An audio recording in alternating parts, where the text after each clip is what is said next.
चलिए, तो हमने कल क्या पढ़ा था? कल मैंने आपको कोलिजन प्रोसेस दिखाया था कि कैसे डिफॉर्मेशन होता है। डिफॉर्मेशन क्या बोलते हैं? तो जब कोई दो ऑब्जेक्ट आपस में टकराते हैं तो उनकी वो आपस में टकराते हैं तो एक दूसरे पर इम्पल्सिव फोर्स लगाते हैं, कोलिजन का फोर्स लगाते हैं, जिनसे उनकी वेलोसिटी कम होती जाती है। कम होते होते एक ऐसा मोमेंट आता है जब दोनों की वेलोसिटी बराबर हो जाती है, वहां पे मैक्सिमम डिफॉर्मेशन होता है, वहाँ काइनेटिक एनर्जी मिनिमम होती है और डिफॉर्मेशन की मैक्सिमम पॉसिबल एनर्जी होती है। हम किसी भी सिचुएशन में यहाँ पे किसी भी मतलब पोजीशन पर हम मोमेंटम को कंजर्व कर सकते हैं, सिस्टम का मोमेंटम कंजर्व होता है। यहाँ पे हमने इम्पल्स ऑफ डिफॉर्मेशन देखा, तो मास m1 के लिए इक्वेशन लगाई या मास m2 के लिए, दोनों के लिए सेम आंसर आएगा। यहाँ v कॉमन हम यहाँ से निकाल सकते हैं इन दोनों का मोमेंटम कंजर्व करके। फिर रिफॉर्मेशन होता है जब दोनों की वेलोसिटी कॉमन वेलोसिटी आ जाती है, उसके बाद दोनों ऑब्जेक्ट अपनी शेप रिगेन करते हैं, उसे रिफॉर्मेशन कहते हैं। तो यहाँ पे रिफॉर्मेशन इज टेकिंग प्लेस और फाइनली फिर रिफॉर्म हो गया। ठीक है, तो इसमें भी हम कहीं पे भी मोमेंटम कंजर्वेशन लगा सकते हैं, मोमेंटम कंजर्व रहता है इनिशियल से फाइनल तक।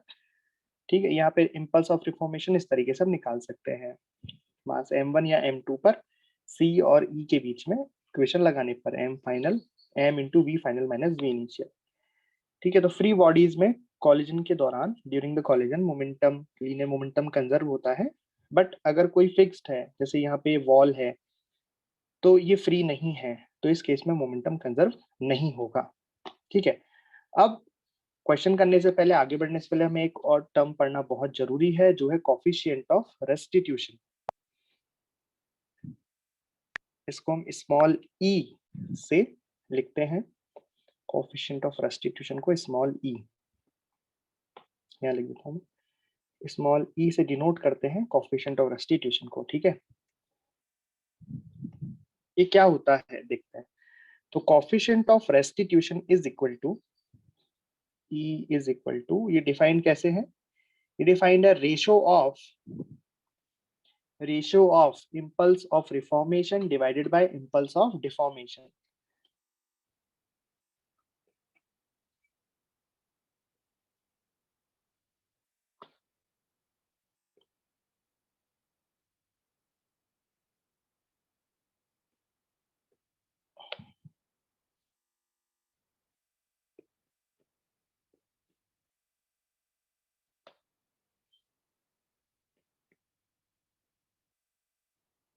हमने निकालना सीखा है, impulse of reformation and impulse of deformation निकालना सीखा है। देखो, अभी मैंने रिवाइज भी करवाया, राइट। और जब उसको सॉल्व करते हैं, उसमें वेलोसिटी हम डालते हैं, जैसे यहाँ पे हम वीसी की वैल्यू डाल देंगे, राइट। यहाँ पे वीसी की वैल्यू डाल देंगे और यहाँ पे भी ऊपर भी वीसी की वैल्यू डाल देंगे, तो यहाँ से इम्पल्स ऑफ डिफॉर्मेशन मिलेगा और यहाँ से इम्पल्स ऑफ रिफॉर्मेशन मिलेगा। जब दोनों को हम रखेंगे वैल्यूज को यहाँ पे, तो ये फॉर्मूला बन जाता है कुछ इस तरीके से। ये बन जाता है velocity of separation after collision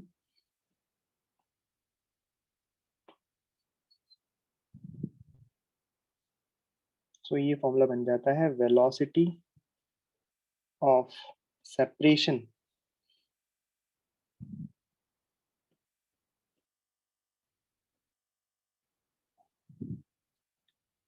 after collision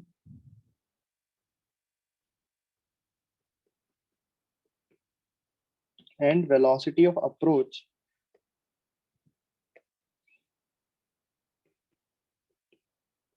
velocity of approach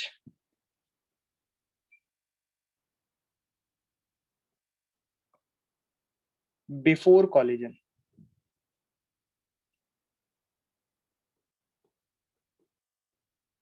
क्या बन जाता है formula? Velocity of separation after collision and velocity of approach before collision. मतलब टक्कर हुई, तो टक्कर होने से पहले उनकी रिलेटिव वेलोसिटी ऑफ अप्रोच क्या थी, वो कितनी वेलोसिटी से पास पास आ रहे थे, और टक्कर होने के बाद आफ्टर कॉलिजन वो कितनी वेलोसिटी से दूर जा रहे हैं, वेलोसिटी ऑफ सेपरेशन। तो इस तरीके से ये ई की इक्वेशन बनती है। ई की इक्वेशन का जो बेसिक बेसिक डेफिनेशन है वो ये है, ratio of impulse of reformation divided by impulse of deformation. इसमें वैल्यूज रख के सॉल्व करने के बाद ये आता है velocity of separation after collision divided velocity of approach before collision. ठीक है, किस तरीके से, मैं एग्जांपल देके आपको बताता हूँ कि मान लो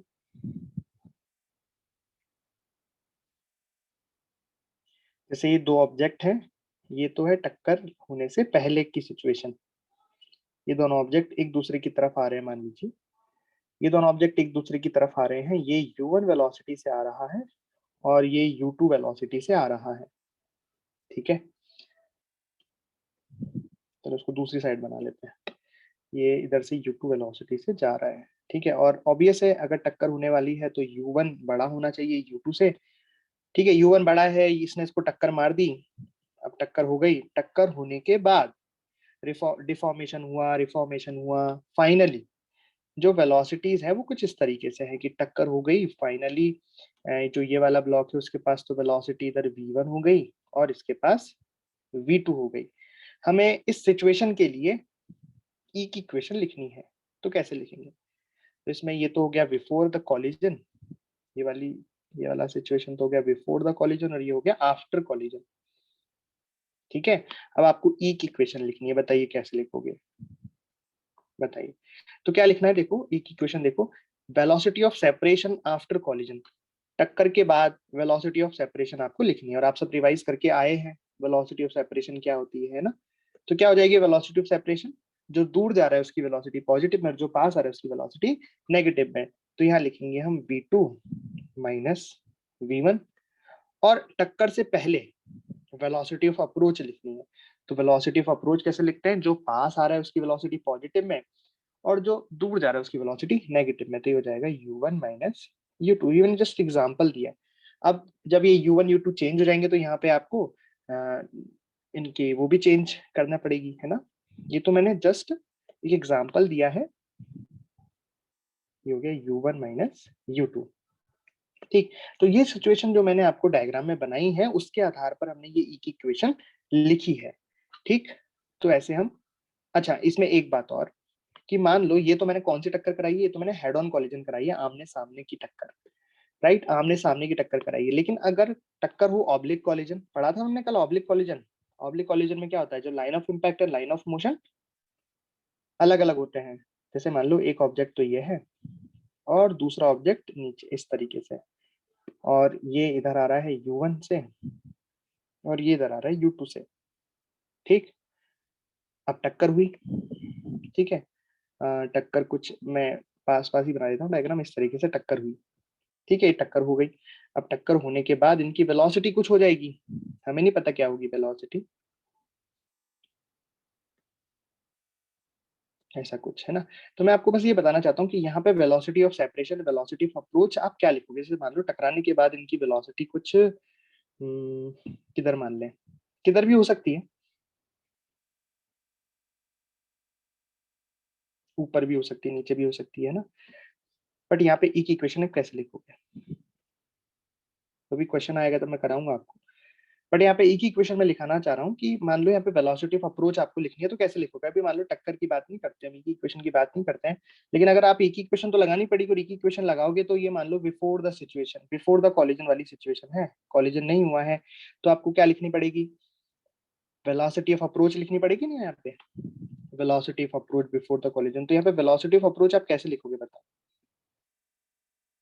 ये भी सिखाया था मैंने आपको कि अगर कोई ऑब्जेक्ट आमने सामने नहीं आ रहा है तो हमें यहाँ वेलोसिटी के कंपोनेंट करने पड़ेंगे इन the direction of line of impact.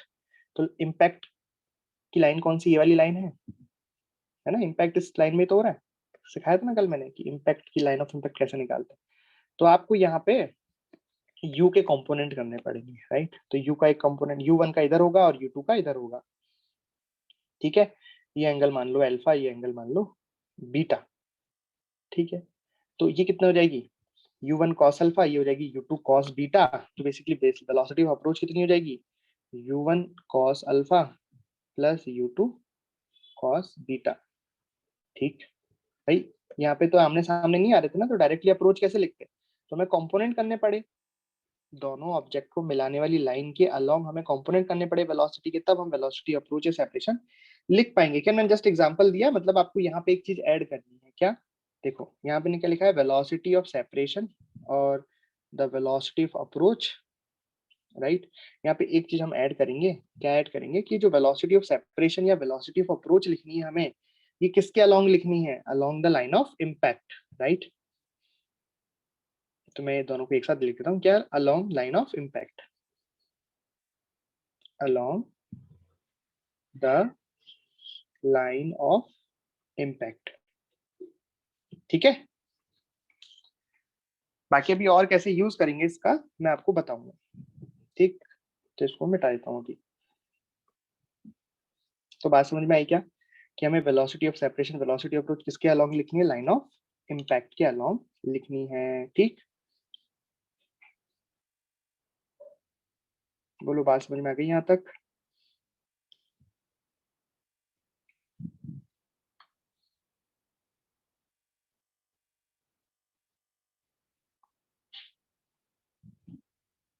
Generally जो ई की वैल्यू होती है वो एक से छोटी या उसके बराबर हो सकती है और जीरो से बड़ी या उसके बराबर हो सकती है। मतलब ई की वैल्यू जो है 0 से 1 के बीच में बिलोंग करती है।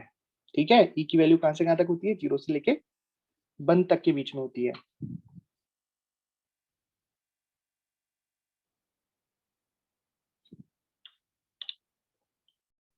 चलिए, तो if we can decide line of impact, अगर कॉलिजन हो रहा है कहीं पे भी, चाहे वो फ्री बॉडीज में हो रहा हो या फिक्स्ड में हो रहा हो, कोई एक फिक्स हो एक फ्री हो, जैसे मैंने भी बताया था ना एक एग्जांपल जिसमें जो बॉल है, गेंद है, वो किसी दीवार से टकरा रही है, यहाँ पे भी कहीं पे भी जहाँ पे भी हम लाइन ऑफ इम्पैक्ट को डिसाइड कर पाए, वहां पे हम ये इक्वेशन राइट कर सकते हैं। कौन सी इक्वेशन, ई की इक्वेशन लिख सकते हैं। ठीक है, और जो ई की वैल्यू है वो प्रैक्टिकल वैल्यू है, वो डिपेंड करता है कि कॉलिजन कैसा हो रहा है, उसके आधार पर ई की वैल्यू निर्भर करती है। तो ये किस पे डिपेंड करता है, कोलाइडिंग बॉडीज पे डिपेंड करता है कि जो बॉडी के मटेरियल कैसा है, मतलब है ना, जैसे रबर की बॉल टकरा रही है या स्टील की बॉल या प्लास्टिक की बॉल, तो समझ में आ रहा है, ये उस मटेरियल पे डिपेंड करता है। ठीक, तो जनरली जो ई की वैल्यू है, जो ई की वैल्यू है वो कहाँ से कहाँ तक होती है, 1 से छोटी या 0 से बड़ी, और इक्वल टू का साइन भी है, तो e belongs to from, e is greater than equal to 0 और less than equal to 1। E की वैल्यू 1 के बराबर या उससे छोटी होगी, 0 के बराबर या उससे बड़ी होगी। ठीक है, अरे बात समझ में आई। अब देखो कब कौन सी होती है, तो इज इक्वल टू 0, तो ई 0 कब होगा देखना ध्यान से।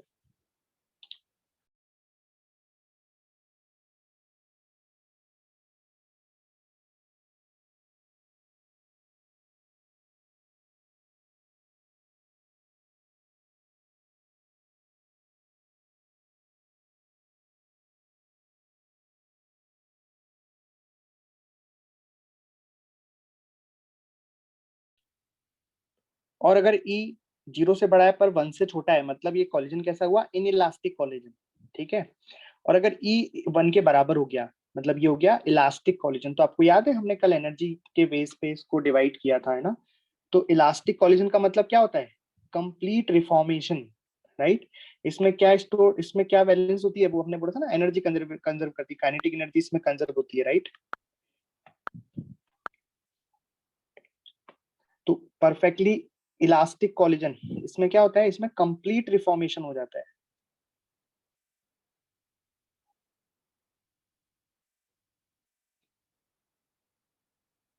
कंप्लीट रिफॉर्मेशन बताया था ना कल। और इसमें काइनेटिक एनर्जी कंजर्व रहती है। और इसमें क्या होता है, पार्शियल रिफॉर्मेशन।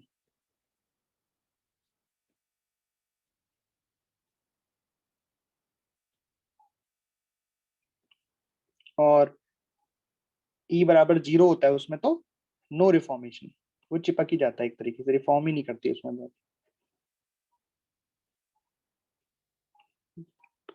तो देखो ई बराबर 0 हो गया, इसका मतलब क्या हो गया, यहाँ कहाँ गई इक्वेशन इसकी, हाँ यहाँ पे अगर ई बराबर हम 0 कर दें तो अप्रोच ये तो 0 हो जाएगा, मतलब velocity of separation after the collision कितनी हो जाएगी, 0। मतलब जो बॉडी है वो सेपरेट ही नहीं करेगी along the line of impact.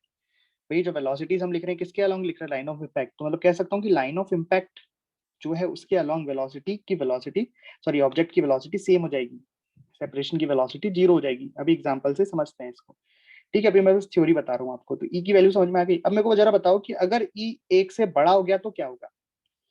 Generally देखो, जनरली लिखा है, जनरली मतलब सामान्यता, मतलब ऐसा होता है कि ई की जो वैल्यू है 0 से 1 के बीच में होती है, लेकिन अगर ई 1 से ज्यादा हो गया तो क्या होगा, तो इसमें वो वाला केस होगा, मैंने कल एक कंडीशन बताई थी ना आपको, कि ये वाली, कि if bodies have some deformation energy stored, तो आफ्टर द कॉलिजन वो वाली काइनेटिक एनर्जी रिकवर हो जाएगी, और काइनेटिक एनर्जी में भी greater than the initial kinetic energy, right. Extra kinetic energy मिल गई। ई ग्रेटर देन 1 का मतलब हो गया कि जितनी काइनेटिक एनर्जी उसके पास थी ऑलरेडी, उससे भी ज्यादा काइनेटिक एनर्जी उसके पास टकराने के बाद आ जाएगी, राइट। तो उस केस में ई क्या होगा, ग्रेटर देन 1 होगा, राइट। भाई ई बराबर 0 में तो जो लॉस होगा काइनेटिक एनर्जी वो मैक्सिमम होगा, इसमें तो जो kinetic energy loss will be maximum, kinetic energy का लॉस मैक्सिमम होगा, राइट। इसमें ई बराबर 1 है तो काइनेटिक एनर्जी का लॉस ही नहीं होगा, no loss of kinetic energy, है ना। और अगर ई ग्रेटर देन 1 हो गया तो उस केस में तो काइनेटिक एनर्जी गेन हो जाएगी उसमें। मतलब पहले तो मान लो कुछ ए थी काइनेटिक एनर्जी, और टकराने के बाद उस ऑब्जेक्ट की काइनेटिक एनर्जी की वी हो जाएगी, उस सिस्टम की काइनेटिक एनर्जी बी हो जाएगी, और बी जो कि ए से ज्यादा होगी। अरे आई बात समझ में। तो अगर कोई आपसे पूछे कि अगर कोई आपको बोले कॉलिजन, आपको ये ना बताए कि परफेक्टली इनइलास्टिक हो रहा है, वो अगर ऐसा बोल दे, क्वेश्चन में ऐसा बोल दे कि काइनेटिक एनर्जी का जो लॉस है वो मैक्सिमम हो रहा है, इसका मतलब कौन सा कॉलिजन है, उसका कोफिशिएंट ऑफ रेस्टिट्यूशन कितना हो जाएगा, 0, और वो कॉलिजन कैसा हो जाएगा, परफेक्टली इनइलास्टिक कॉलिजन। अरे बात समझ में आई क्या। मतलब परफेक्टली इनइलास्टिक कॉलिजन में काइनेटिक एनर्जी का जो लॉस है वो कैसा होगा, मैक्सिमम होगा, ठीक है। और इसमें काइनेटिक एनर्जी का लॉस कितना होगा, काइनेटिक एनर्जी का लॉस 0 होगा, राइट। तो अगर काइनेटिक एनर्जी का लॉस 0 हो रहा है, इसका मतलब वो कौन सी टक्कर है, कौन सा कॉलिजन है, इलास्टिक कॉलिजन, प्रत्यास्थ टक्कर है वो, है ना, पूर्ण प्रत्यास्थ टक्कर भी कहते हैं उसको। और अगर काइनेटिक एनर्जी का लॉस मैक्सिमम है, इसका मतलब वो कौन सा कॉलिजन है, परफेक्टली इनइलास्टिक कॉलिजन, पूर्ण अप्रत्यास्थ टक्कर। और अगर इनके बीच में है कहीं पे भी, तो फिर वो कौन सी टक्कर है, इनइलास्टिक कॉलिजन है, और इसका ई कितना है, 0 से लेके 1 के बीच में। बात समझ में आ गई क्या। तो वो ई की वैल्यू डायरेक्ट नहीं देते, ई की वैल्यू आपको खुद को सोचनी पड़ती है। वो कॉलिजन का नाम आपको बता देंगे, ये काइनेटिक एनर्जी कितनी लॉस हो रही है वो बता देंगे। अगर वो कहते हैं काइनेटिक एनर्जी का लॉस मैक्सिमम है, तो आप समझ जाना वो ई बराबर क्या है, उसके लिए कोएफिशिएंट ऑफ रेस्टिट्यूशन क्या है, 0, और कॉलिजन का नाम क्या है, परफेक्टली इनइलास्टिक कॉलिजन। यहाँ तक बात समझ में आ गई क्या। चलिए, तो एक बॉल है, उसको एच हाइट से हमने ड्रॉप किया है, वो जमीन पे आके टकराती है, और find height achieved by the wall ball after first rebound. First rebound का मतलब क्या है कि एक बार टक्कर के बाद, भाई बॉल आएगी, टक्कर लगी, और टक्कर के बाद ही कितना ऊंचा, हाइट कितनी ऊपर ये जाएगी। कोएफिशिएंट ऑफ रेस्टिट्यूशन दे रखा है ई, प्रत्यास्था गुणांक क्या दे रखा है, ई दे रखा है। कैसे करेंगे बताओ। तो देखो, बड़ा ही आसान होता है, ध्यान से देखना कैसे करेंगे। एक फर्स्ट क्वेश्चन है इसलिए मैं आपको करके दिखा रहा हूँ, आगे आप फिर मेरे को करके दिखाओगे। समझना जरा ध्यान से कि ये बॉल है, इसको हमने ड्रॉप किया। ड्रॉप किया मतलब यहाँ पे इसकी वेलोसिटी कितनी हो गई बताओ, 0 हो गई इनिशियल वेलोसिटी। अब ये बॉल एच हाइट नीचे आई, तो जमीन के टकराने के जस्ट पहले, जमीन से टकराने के जस्ट पहले इसके पास कुछ ना कुछ वेलोसिटी वी आ जाएगी क्या, बताओ। कुछ ना कुछ वेलोसिटी वी हो जाएगी, हमें पता है वो कितनी होगी। कितनी होगी ये वेलोसिटी वी बताओ, √2gh, ये हो जाएगी। किसी को कोई डाउट है यहाँ तक। अब क्या होगा, अभी टक्कर होगी, ये जो बॉल है वो इससे टकराएगी जमीन से, और टक्कर के बाद ये वापस जाएगी। जब ये वापस जाएगी तो इसके पास वेलोसिटी कितनी हो जाएगी, टकराने के बाद क्या वेलोसिटी इसके पास यही रहेगी क्या वी, या कुछ चेंज हो जाएगी, चेंज हो जाएगी, नई वेलोसिटी आएगी। तो नई वेलोसिटी हम बोल देते हैं वी डैश, ठीक है। अब ये वी डैश कितनी होगी पहले तो ये निकालें। अगर वी डैश आ गई तो कितनी हाइट ऊपर जाएगी वो भी आ जाएगा उसका, है ना। चलो, तो वी डैश निकालते हैं। तो भाई क्या, सबसे पहले सोचते हैं क्या हम यहाँ पे लीनियर मोमेंटम कंजर्वेशन लगा सकते हैं क्या। मैंने बताया था आपको कि भाई टक्कर होती है, कॉलिजन होता है, तो हम लीनियर मोमेंटम कंजर्वेशन लगा सकते हैं, लेकिन साथ में एक बात बोली थी कि बॉडी फ्री होनी चाहिए, राइट। तो यहाँ बॉल तो फ्री है, मतलब सिस्टम किसको लेंगे, टकरा कौन कौन रहा है, बॉल टकरा रही है और ये नीचे धरती टकरा रही है ना। अब धरती को तो हम सिस्टम में ले नहीं सकते, जैसे दीवार को नहीं ले सकते ना, ये तो फिक्स्ड है। तो क्या यहाँ पे हम बताओ लीनियर मोमेंटम कंजर्वेशन लगा सकते हैं कि नहीं लगा सकते।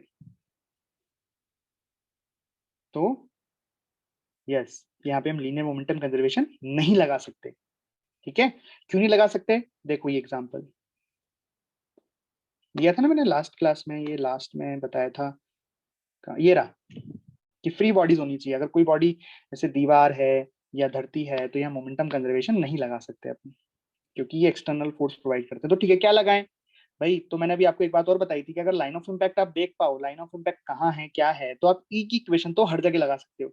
तो ठीक है, लाइन ऑफ इम्पैक्ट तो यहाँ साफ से समझ में आ रही है, छोटी सी बॉल है, ये लाइन ऑफ इम्पैक्ट है, तो ई की इक्वेशन इसमें लगा सकते हैं। तो ई की इक्वेशन बराबर क्या होती है? ई की इक्वेशन टकराने के बाद मतलब velocity of separation after collision. तो वेलोसिटी आफ्टर कॉलिजन वाली सिचुएशन क्या है? ये रही, धरती तो पहले भी रुकी हुई थी, बाद में भी रुकी हुई है, तो ये सरफेस तो चल नहीं रही है, केवल बॉल चल रही है। तो बॉल का आफ्टर कॉलिजन वेलोसिटी क्या है? v1 है, राइट? तो ये तो हो गई velocity of separation after the collision, आ गई बात समझ में? और velocity of approach before collision कितनी हो गई? Velocity of approach before collision हो गई v, राइट? तो यहाँ से v1 निकल के आ गया, v1 कितना आया? e to the e into v, आ गई बात समझ में? e इंटू वी वेलोसिटी आ गई भाई, ये वाली वेलोसिटी कितनी आ गई? ये वेलोसिटी v1 कितनी आ गई? e इंटू वी आ गई। तो अब हाइट निकाल सकते हैं अपन कि ये जो हाइट जाएगा, ये बॉल जो हाइट कवर करेगी भाई, बॉल कैसे जाएगी? बॉल ऐसे ऊपर जाएगी, और भाई पुरानी वाली हाइट तो नहीं जा सकती है, इतनी ऊपर तो नहीं जा सकती, क्योंकि वेलोसिटी कम हो गई है। ई की वैल्यू 0 से 1 के बीच में होती है जनरली, यहाँ पे जैसे ई की वैल्यू 0 से 1 के बीच में, तो ये v1 को v से कम कर देगा, तो ये उतना ऊपर तो नहीं जाएगा, लेकिन हाँ कुछ ऊपर जाएगा, यहाँ तक जाएगा मान लो, और यहाँ से फिर वापस आएगी बॉल, है ना? तो यहाँ पे जाके इसकी वेलोसिटी 0 हो जाएगी। तो कितनी हाइट गई? इस हाइट को अगर मैं h डैश बोल दूं या h1 बोल दूं, बताओ। तो h1 बराबर क्या लिखूंगा मैं? क्या लिख सकता हूँ h1 बराबर?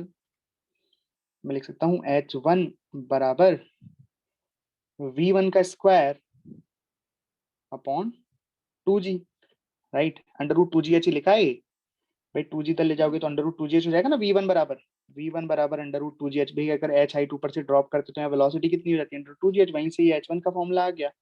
आप चाहो तो काइनेटिक्स लगा के निकाल सकते हो, कोई बड़ी बात नहीं है। तो h1 कितना आ गया बताओ?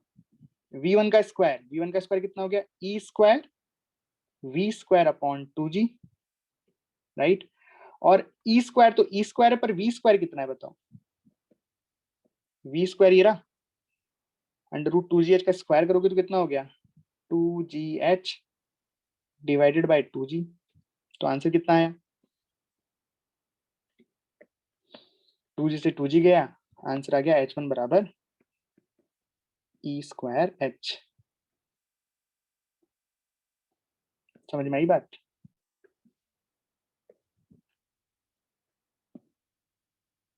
जो कितना सिंपल है, वो तो सॉल्व किया है इसलिए इतना लंबा लग रहा है। बाकी कॉन्सेप्ट समझ में आया? कॉन्सेप्ट क्या था? कॉन्सेप्ट समझना जरूरी है, क्योंकि अगला जो सवाल है वो उससे भी बड़ा है थोड़ा। तो बॉल नीचे आई, उसकी वेलोसिटी यहाँ पे कुछ वेलोसिटी भी हो गई। अब बॉल जब टकरा के ऊपर गई तो ये v1 निकाला पहले, तो हमने v1 कितना आया, v1 कितना आया, उसके लिए हमने लगाई ई की इक्वेशन। ई की इक्वेशन क्या होती है? Velocity of separation after the collision, velocity of approach before the collision. यहाँ से v1 की वैल्यू आ गई e इंटू वी। अब किसी बॉल को अगर नीचे से v1 वेलोसिटी से फेंका जाए तो वो हाइट कितनी कवर कर लेगा? वो हाइट कवर कर लेगा v1 square upon 2g, right? हाँ, ई की इक्वेशन में कोई रेस्ट्रिक्शन नहीं है, ई की इक्वेशन हमेशा लगेगी। ओके, और फिर h1 यहाँ से आ गया, कोई दिक्कत? तो पिछला सवाल आपको अच्छे से समझ में आ गया? तो इसमें मैंने क्या पूछा था कि बॉल आई, टकराई, तो first rebound, after first rebound जब ये बॉल हाइट कितना गेन करेगी, तो ये मैंने फाइंड किया। लेकिन अगले में मैंने पूछा कि मान लो कि बॉल, देखो क्या होगा अगर बॉल को मैं यहाँ से छोड़ूंगा, तो बॉल एक टप्पा खाएगी फर्स्ट रिबाउंड, फिर ऐसे, फिर ऐसे, फिर ऐसे, फिर ऐसे, ऐसे ऐसे करती रहेगी बहुत टाइम तक, ऐसे ही होगा। तो ये पूछा गया है आपसे कि find the height of the ball after nth rebound. nth rebound का मतलब जानते हो? nवा रिबाउंड जो होगा, nth रिबाउंड मतलब पहला, दूसरा, तीसरा, चौथा, पांचवा, छठा, ऐसे nवा जो रिबाउंड होगा, तब ये बॉल कितनी हाइट ऊपर कवर करेगा। और find the total time after which ball will stop rebounding, मतलब बॉल टप्पा खाना बंद कर देगी। भाई ऐसा ही तो होगा, आप जब बॉल को छोड़ो किसी हाइट एज से, तो बॉल ऐसे टप्पा खाती है, फिर ऊपर जाती है, फिर ऐसे, फिर इसकी हाइट ही कम होती जा रही है। कम होते होते होते आगे नहीं बढ़ेगी। ये तो मैं डायग्राम के लिए आगे बढ़ा रहा हूँ, असलियत में तो वो अपनी जगह पे ही, एक्चुअल में तो क्या होगा, वो अपनी जगह पे ही ऊपर नीचे फिर ऐसे ऐसे ऐसे ऐसे करेगी, पर आपको दिखे इसके लिए मैं उसको आगे ऐसे बढ़ा रहा हूँ। अरे बात समझ में आई क्या? वरना तो बॉल क्या होगी, अपनी जगह पे ही पहले नीचे आएगी, टप्पा खाएगी, फिर ऊपर जाएगी, फिर यहाँ तक जाएगी, फिर नीचे आएगी, फिर ऊपर जाएगी यहाँ तक, फिर यहाँ तक, फिर यहाँ ऐसे ऐसे करेगी। ठीक है, बात समझ में आ गई क्या? चलो अब करो क्वेश्चन को, कैसे करोगे कि find the height of the ball after nth rebound. तो आपको फर्स्ट रिबाउंड वाला केस मैंने बताया, अब nth रिबाउंड वाला केस कैसे करेंगे बताइए आप मुझे।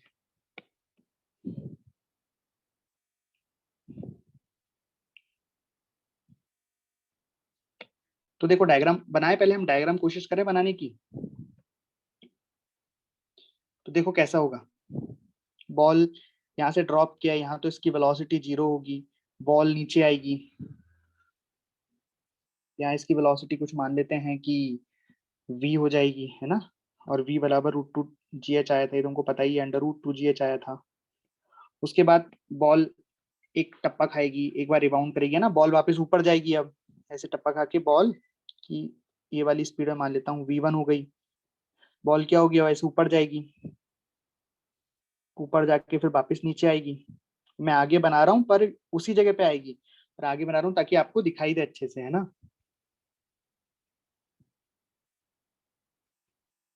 हम्म। तो बॉल ऐसे ऊपर जाएगी और ऊपर जाके ऐसे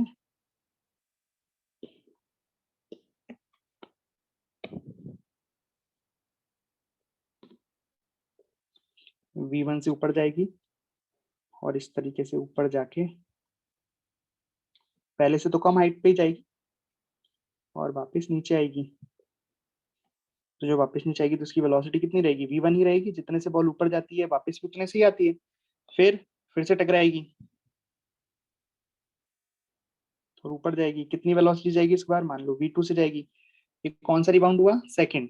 भाई पहली बार टक्कर यहाँ हुई, फिर गई, फिर दूसरी टक्कर यहाँ, फिर ये थर्ड रिबाउंड। ये तभी नहीं, अभी सेकंड रिबाउंड हो रहा है, ऊपर जा रही है बॉल, इस तरीके से ऊपर गई, सॉरी, हाइट तो पिछले वाले से भी कम होगी, इस बार यहीं से वापस आ जाएगी और फिर टक्कर होगी इसकी। ठीक है, जो जितने बॉल जितनी वेलोसिटी से ऊपर गई उतने से वापस आएगी v2 से, ऐसा, फिर ऊपर जाएगी। अरे ऐसा चलता रहेगा ना कार्यक्रम।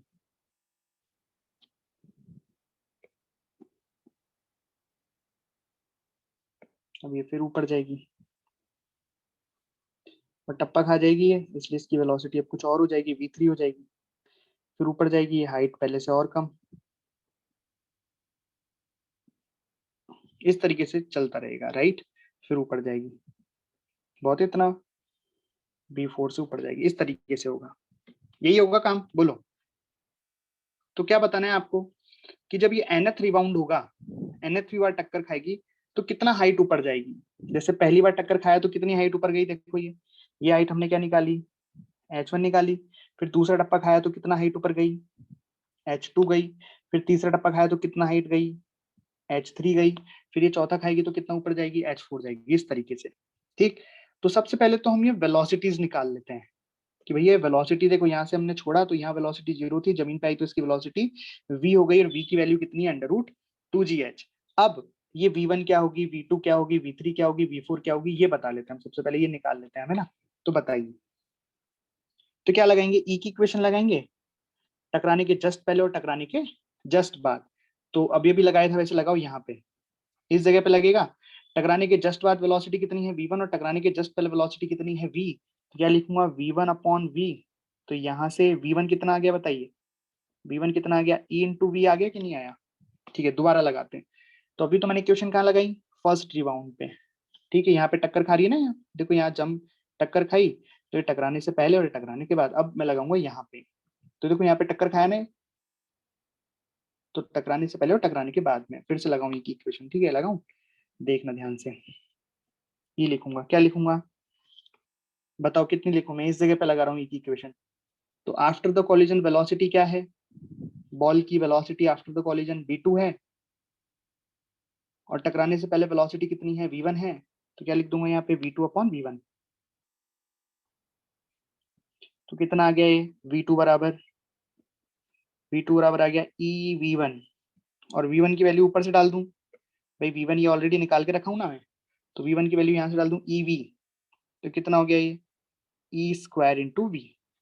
मतलब आप देख रहे हो एक एक एक इक्वेशन बन रही है कि V1 बराबर कितना है EV, V2 कितना है E स्क्वायर बी। चलो एक और निकाल लेते हैं तो अच्छे से दिखेगा। तीसरा केस कर लेते हैं भाई। देखो पहला तो यहाँ पे टक्कर हुआ, दूसरी यहाँ, तीसरी यहाँ। तो क्या लिखूंगा E बराबर ऊपर V3 नीचे V2, मतलब आफ्टर द कोलिजन वेलोसिटी कितनी है V3 और बिफोर द कोलिजन वेलोसिटी कितनी अप्रोच की V2। तो क्या लिखूंगा E बराबर V3 अपॉन V2। तो यहाँ से V2 बराबर सॉरी V3 बराबर कितना आ जाएगा, V3 बराबर जाएगा EV2। अरे आया। जब V2 की वैल्यू यहाँ से पुट कर दूंगा तो कितना हो जाएगा ये E क्यूब इंटू वी। अरे हो जाएगा बताओ। अरे बात समझ में आ रही है क्या। तो वैसे ही जब ये क्या हो गया फर्स्ट रिबाउंड। भाई ये क्या हो गया V1 का मतलब कितना है कि फर्स्ट रिबाउंड के बाद वेलोसिटी, V2 का मतलब क्या है सेकंड रिबाउंड के बाद वेलोसिटी, V3 का मतलब क्या है थर्ड रिबाउंड के बाद वेलोसिटी, राइट। भाई यहाँ फर्स्ट रिबाउंड मैं लिख देता हूँ यहाँ पे। ये क्या हुआ फर्स्ट रिबाउंड हुआ ना यहाँ पे फर्स्ट रिबाउंड, फिर यहाँ पे क्या हुआ सेकंड रिबाउंड हुआ, फिर यहाँ पे क्या हुआ थर्ड रिबाउंड हुआ। रिबाउंड मतलब टप्पा खाया। यहाँ पे कितना हुआ फोर्थ रिबाउंड हुआ, राइट।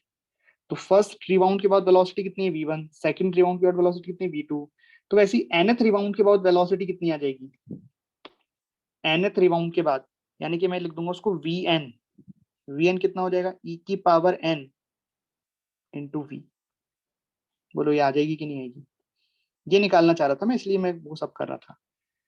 तो रिजल्ट आ गया कि नहीं आया कि जब nth रिबाउंड होगा उसके बाद उसकी वेलोसिटी कितनी होगी Vn, और Vn को मैं डायरेक्टली लिख सकता हूँ e की पावर n इंटू वी। कैसे लिख सकता हूँ सिमेट्री से। जब फर्स्ट रिबाउंड के बाद आ रही है e की पावर 1 इंटू वी, फिर आ रही है e की पावर 2, e की पावर 3, तो ये कितना रहेगा e की पावर n। बोलो यहाँ तक बात समझ में आ गई क्या। अब हाइट का देखो, ऐसा ही रिलेशन अब हाइट में निकालते हैं कि जब पहला टक्कर हुई है ना, पहला रिबाउंड हो उसके बाद ये हाइट h1 गया, तो h1 हाइट कितनी आई भाई, h1 हाइट कितनी आई, h1 बराबर कितना था जो वेलोसिटी है v1 का स्क्वायर अपॉन 2g। मैं लिखूंगा v1 का स्क्वायर अपॉन 2g। ठीक है इसको सॉल्व करो। v1 की वैल्यू कितनी डालोगे, v1 की वैल्यू रही थी ना v1 बराबर ev, तो ये आ गई e square v square upon 2g। यही आया e square v square upon 2g, right. अब h2 निकालो, h2 कितना आया, h2 मतलब क्या है कि जब सेकंड रिबाउंड हुआ उसके बाद ये कितना हाइट ऊपर गया, तो क्या लिखेंगे v2 का स्क्वायर अपॉन 2g। अब v2 कितना है वो है e की e स्क्वायर v स्क्वायर, तो e स्क्वायर v का होल स्क्वायर करेंगे तो कितना बन जाएगा e की power 4 into v square upon 2g। देखना ध्यान से ये क्या किया मैंने, समझ में आ जाएगा कि थोड़ा और एक स्टेप बढ़ा के लिख देता हूँ। देखो क्या है यहाँ पे v2 का स्क्वायर, अब v2 क्या है v2 है e स्क्वायर इंटू वी, तो क्या लिखूंगा मैं e स्क्वायर इंटू वी का स्क्वायर अपॉन 2g। तो कितना हो गया ये e की power 4 we square upon 2g। ऐसे ही h3 लिख लेते हैं कि थर्ड रिबाउंड के बाद ये कितना हाइट गया, तो क्या लिखूंगा यहाँ पे v3 का स्क्वायर अपॉन 2g। अब देखना ध्यान से v3 ये रहा इसका स्क्वायर करूंगा तो कितना बन जाएगा, डायरेक्ट लिख दूं e की पावर 3 का स्क्वायर कितना आ जाएगा e की power 6 we square upon 2g। तो यहाँ पे भी एक रिलेशन बना सकते हैं अपन कि भैया जब nth रिबाउंड होगा उसके बाद हाइट कितनी होगी hn बराबर, देखो ध्यान से hn बराबर, तो क्या लिखूंगा यहाँ पे कौन सी वेलोसिटी vn का स्क्वायर अपॉन 2g। बताओ होगा कि नहीं होगा, देखो ध्यान से। जब फर्स्ट रिबाउंड हुआ h1 तो यहाँ हुआ v1 का स्क्वायर अपॉन 2g। जब सेकंड रिबाउंड हुआ तो हुआ v2 का स्क्वायर। जब थर्ड रिबाउंड हुआ उसके बाद हाइट कितनी कवर की v3 का स्क्वायर। तो जब nth रिबाउंड होगा उसके बाद वो कितनी हाइट कवर करेगा vn का स्क्वायर अपॉन 2g, और vn कितना है vn है e की पावर n, और e की पावर n इंटू वी का स्क्वायर जब करेंगे तो कितना बन जाएगा e की power 2n into v square upon 2g। बताओ ये बात समझ में आई, आगे पहले सवाल का आंसर देखा कितना आसान है।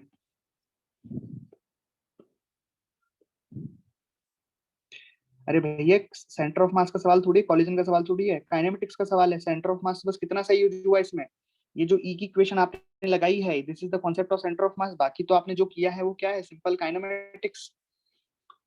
ये आंसर समझ में आ गया कि आपको ये बताऊं?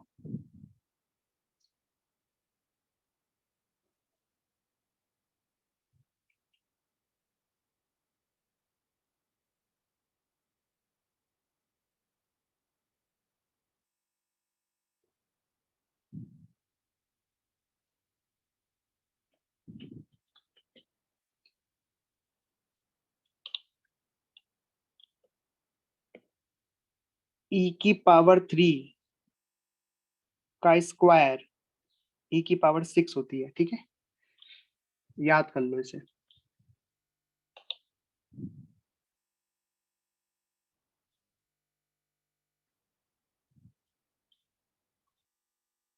यहाँ तक समझ में आ गया आपको? अरे यार इतनी सी बात नहीं पता है क्या? इसको ई की पावर 9 लिखेंगे, ई की पावर 6 लिखेंगे?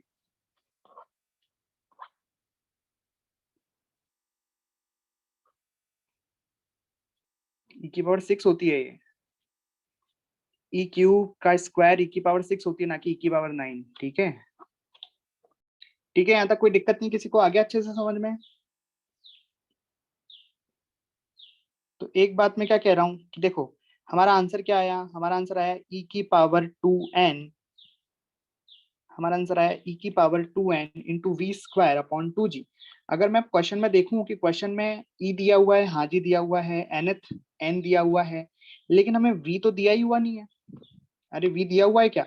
नहीं दिया हुआ, लेकिन v को हम रिप्लेस कर सकते हैं, मतलब v की जगह हम क्या अभी हमें तो हाइट दी हुई है ना, तो हमें आंसर h के टर्म में लाना है, आंसर h के टर्म में लाना चाहिए। तो v की वैल्यू को यहाँ डाल दो। भाई क्वेश्चन आपका खत्म हो गया है, बट यहाँ पे v हमें क्वेश्चन में थोड़ा ना दिया हुआ है, हमें आंसर किसके टर्म में लाना पड़ेगा? हमें आंसर जो टर्म दिए हुए हैं उसी के टर्म में तो लाना पड़ेगा। तो हम वैल्यू पुट कर देते हैं, कर दें? तो ये e की पावर 2n की जगह e की पावर 2n, वी स्क्वायर कितना हो जाएगा 2gh डिवाइडेड बाय 2g। तो फाइनल आंसर कितना आ गया, e की पावर 2n इंटू h। ठीक,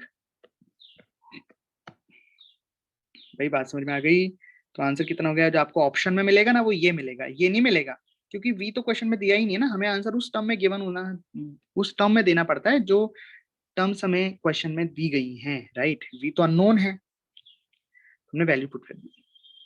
चलिए दूसरा सवाल करिए, देखते कौन जवाब देता है दूसरे क्वेश्चन का।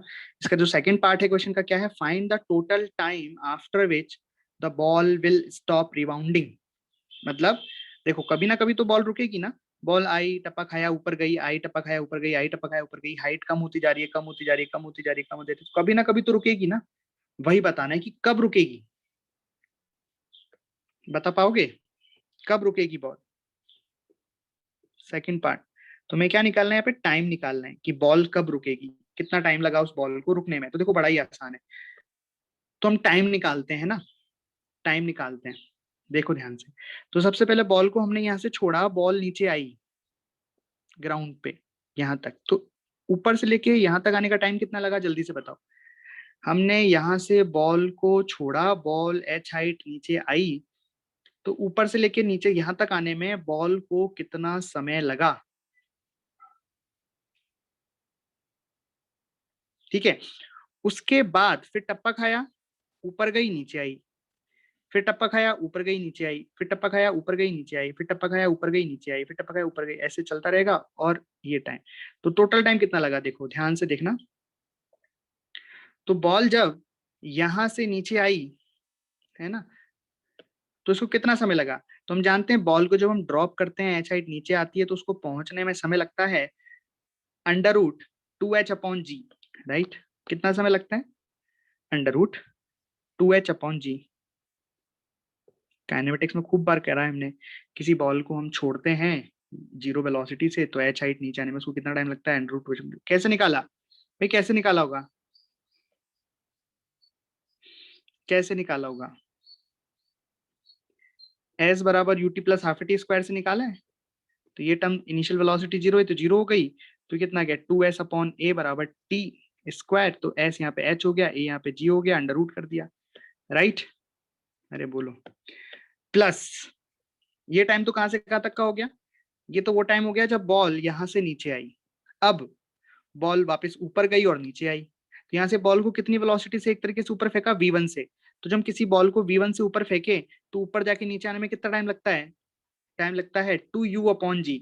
तो यहाँ पे v1 से फेंका है तो कितना हो गया, 2v1/g प्लस, तो ये कहाँ तक का टाइम हमने निकाल दिया, कहाँ तक का लिख लिया, यहाँ से नीचे आने तक का लिख लिया, फिर ये ऊपर जैसे नीचे आने, यहाँ तक का टाइम हमने लिख चुके हैं। अब आगे, अब फिर हमने v2 से फेंका फिर नीचे आई, फिर v3 से फेंका फिर नीचे आई, फिर v4 से फेंका फिर नीचे आई। तो इस तरह का कार्यक्रम चलता रहेगा। तो ये कितना हो जाएगा, 2v2/g प्लस 2v3/g, और ऐसे चलता रहेगा चलता रहेगा चलता रहेगा। कब तक चलता रहेगा, अनंत तक चलता रहेगा, ऐसा इनफाइनाइट तक ऐसा चलता रहेगा। ठीक है, अगर हमने इस पूरे का समेशन निकाल लिया तो हमें टोटल टाइम मिल जाएगा। तो इसका समेशन निकालना बहुत ही आसान है, बस वैल्यूज रखो, रखें वैल्यू, चलो रखते हैं। तो t बराबर, ये हो गया √2h/g प्लस, अच्छा कॉमन निकाल लूं, ये तो मेरे को कॉमन दिख रहा है 2/g, 2/g तो कॉमन दिख रहा है, तो मैंने 2/g कॉमन निकाल लिया। अंदर क्या बचा, अंदर बचा v1 plus v2 plus v3। अब ये v1 v2 v3 क्या होता है, ये भी निकाल रखा है हमने, तो v1 बराबर ev, v2 बराबर e²v, v3 बराबर e³ v कर रखा है ना। तो ये कितना हो गया, ev प्लस v2 कितना हो गया, e² v प्लस v3 कितना हो गया, e³ v प्लस ऐसे इंफिनिटी तक, राइट। अच्छा, तो इसमें से भी कुछ कॉमन दिख रहा है, वो भी बाहर निकाल लो। तो √2h/g ये तो पड़ा है, प्लस क्या क्या कॉमन दिख रहा है इसमें अपन को, v कॉमन दिख रहा है और e कॉमन दिख रहा है, तो हम बाहर निकाल लेते हैं 2ev/g। तो अंदर क्या बचा बताओ, अंदर बचा 1 plus e plus e² plus dash dash dash infinity तक। देख लो ध्यान से, मैंने e v कॉमन निकाल लिया, मतलब सब में से e v मैंने डिवाइड कर दिया, तो v से v कट गया और एक ही कट गया, तो ये बन गया। बोलो आई बात समझ में। अब सॉल्व कर दो ऐसे, जो कॉमन पड़ा है वो तो ठीक है, कॉमन पड़ा रहने दो, ev/g।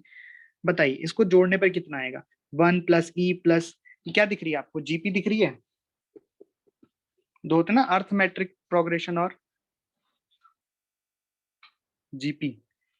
तो जीपी में आपको इनफाइनाइट जो सीरीज रहती है उसका सम कितना होता है, और यहाँ पे देखो वो रहता है ना एक आर होता है, आर क्या होता है, आगे वाला टर्म अपॉन पीछे वाला टर्म, तो ये e/1, तो आर इसका e हो गया।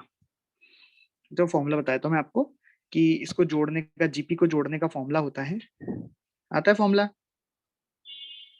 जीपी के समेशन का फॉर्मूला होता है a/1 - r। जब r लेस देन 1 हो तब ये वाला फॉर्मूला लगाते हैं। a यहाँ पे क्या है, first term, first term, r को क्या बोलते हैं, r बेसिकली ये है कि अगला वाला टर्म कितने टाइम्स आया पिछले वाले टर्म्स के। जैसे 1 को e से मल्टीप्लाई कर दो तो ये आ जाएगा, फिर इसको e से मल्टीप्लाई कर दो तो ये आ जाएगा, फिर इसको e से मल्टीप्लाई कर दो तो अगला टर्म्स आ जाएगा, है ना। हाँ, कॉमन रेशो बोलते हैं आर को, राइट, कॉमन रेशो। ठीक है, तो भैया यहाँ पे a कितना है, 1/1 - r कितना है, या e। So this is the answer, right. अब बस जो टर्म्स आपको एग्जाम क्वेश्चन में दिए हैं उस टर्म्स में आंसर लेके आना है। तो हमें हाइट दी है, जी है, ये तो सब पता है, ई भी पता है, बस ये वी नहीं पता। तो वी की जगह हम वैल्यू डाल दें, वी बराबर कितना है, √2gh, है ना। तो डालो वी की जगह वैल्यू, कितना आ जाएगा आंसर फाइनल,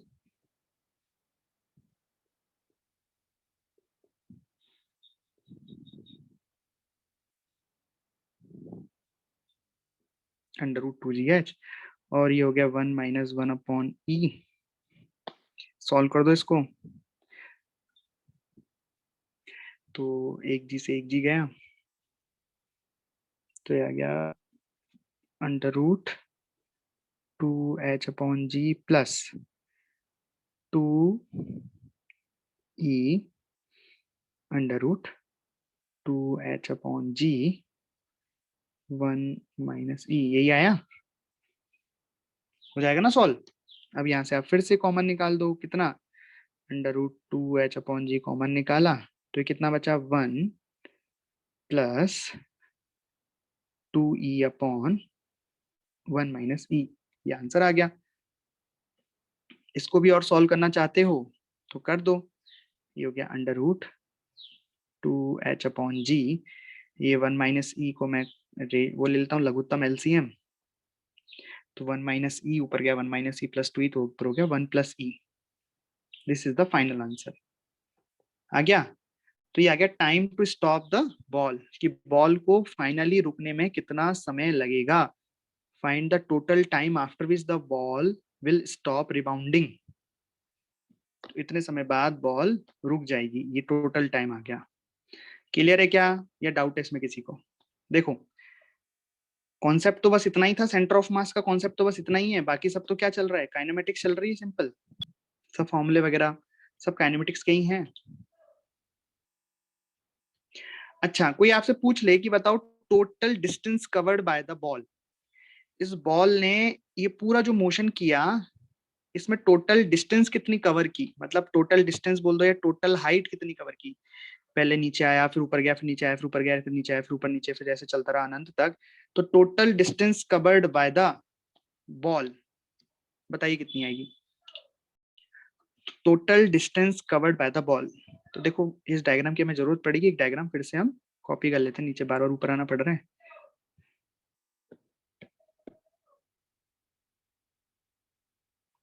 तो total distance covered by the ball बताइए कैसे लिखूं, कितनी लिखूं।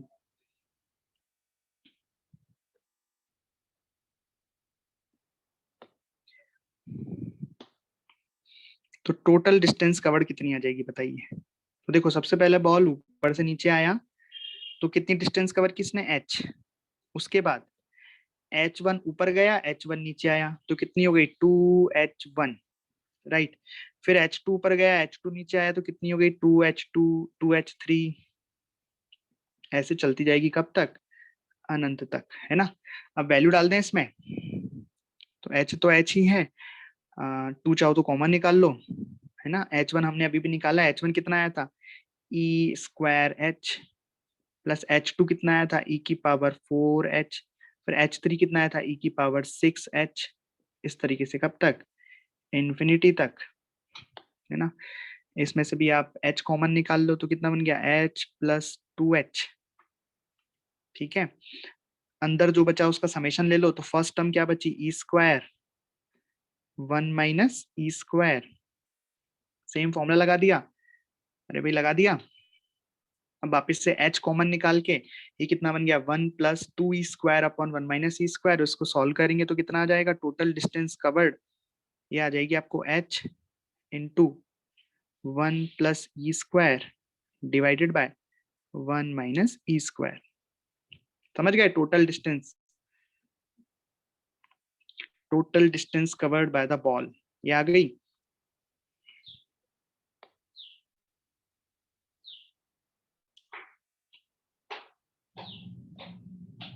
है ना। अब एक लास्ट चीज और बता देता हूँ, कि अगर आप कोई पूछ ले आपसे कि एवरेज स्पीड क्या होगी इस पूरे मोशन में, average speed of the ball,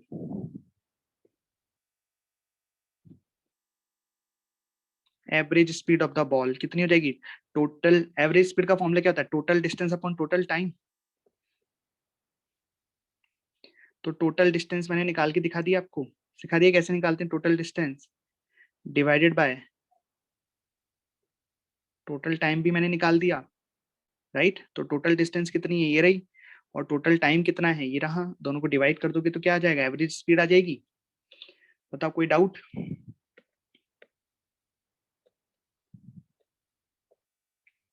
चलिए अगला सवाल करें।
हाँ अभी आ रही है आवाज।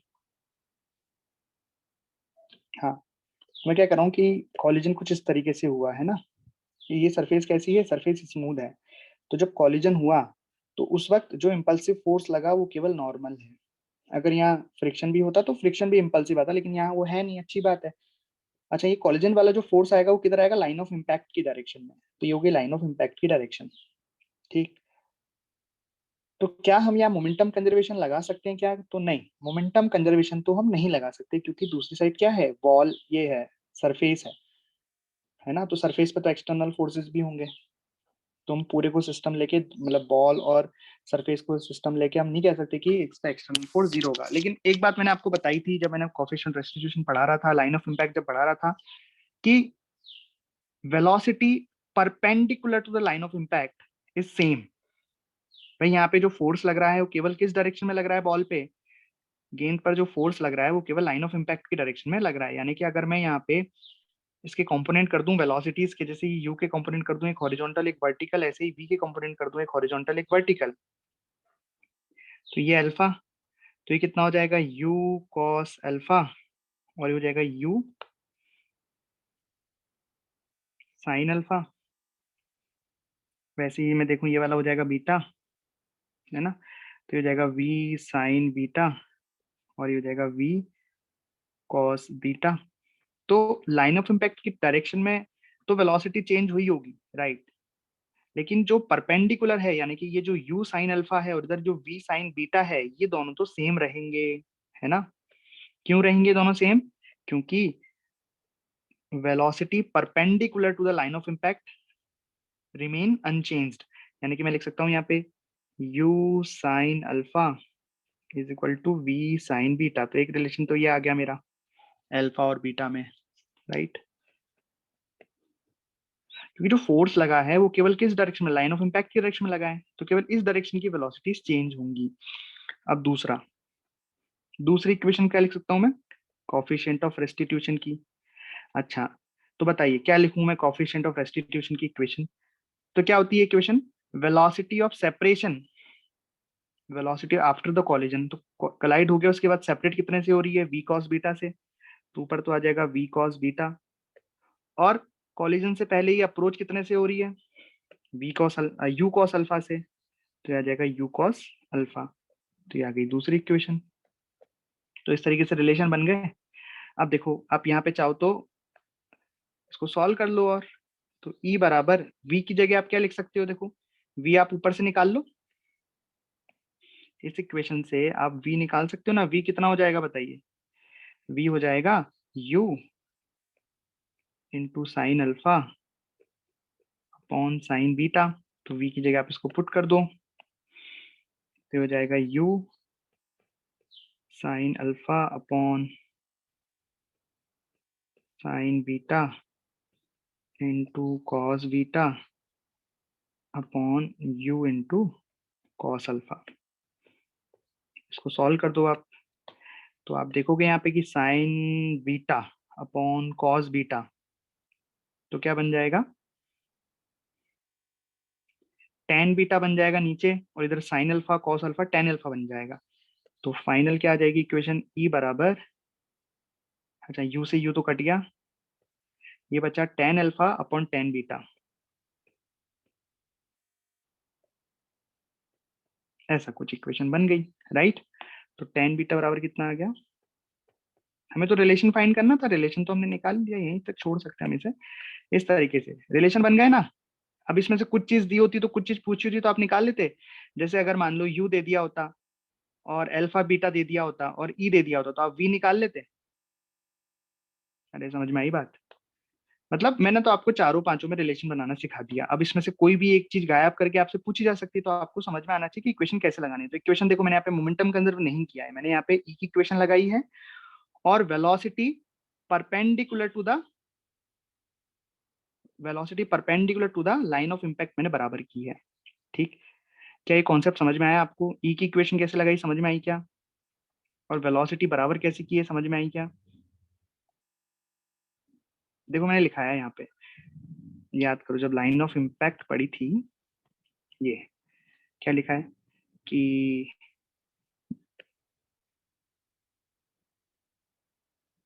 हाँ, the momentum of individual body will not change in the direction of perpendicular to the LOI. LOI के परपेंडिकुलर डायरेक्शन में मोमेंटम चेंज नहीं होगा। अब मोमेंटम चेंज नहीं होगा मतलब क्या, वेलोसिटी सेम रहेगी भाई, मास सेम है ना। बॉल का मास पहले अगर एम है तो बाद में भी एम ही है, तो अगर मोमेंटम कंजर्व करेंगे तो वेलोसिटी सेम आ जाएगी, उससे मैंने लिखा है। ठीक।